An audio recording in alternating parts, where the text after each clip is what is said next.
Number 4, which expression is equivalent to 16x cubed y squared plus 14xy? And then we have all of these options down here. Now, if you are very comfortable with factoring and pulling out a greatest common factor, you might jump straight to looking at the greatest common factor for that. And that's the first way I'm going to show you.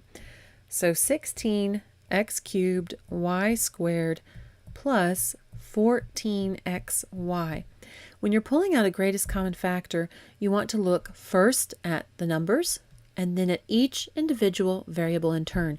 So first our numbers are 16 and 14. They are both even, so I immediately think, okay, 2 goes into both of those.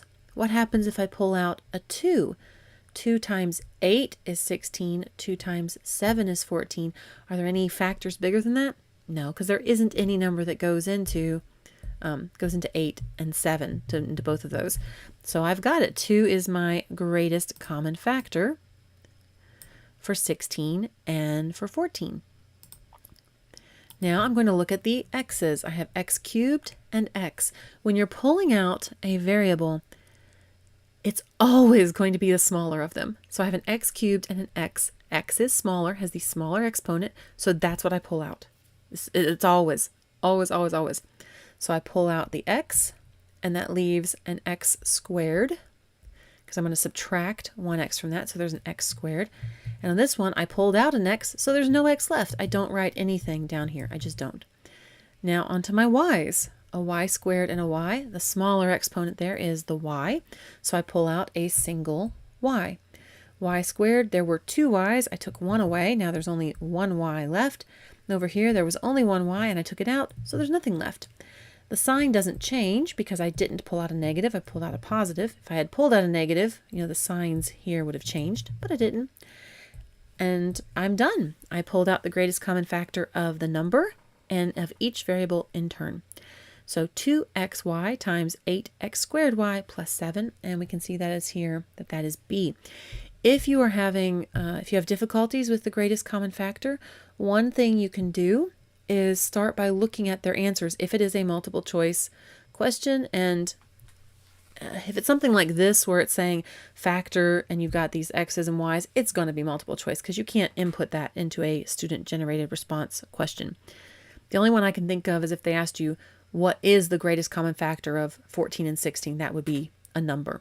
But this kind of thing, it's going to be multiple choice. So it is one where if you're having problems remembering this or how to do greatest common factor, I would suggest looking over here at the answers. And as you can see, if you zoom in here and just look at them really closely, there are only 2 options for the greatest common factor, 2xy and 14xy.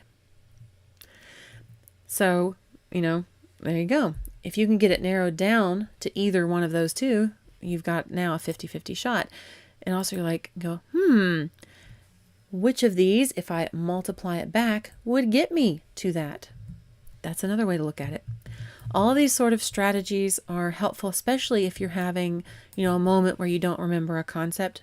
Always look at the multiple choice answers. They can be a huge, huge help.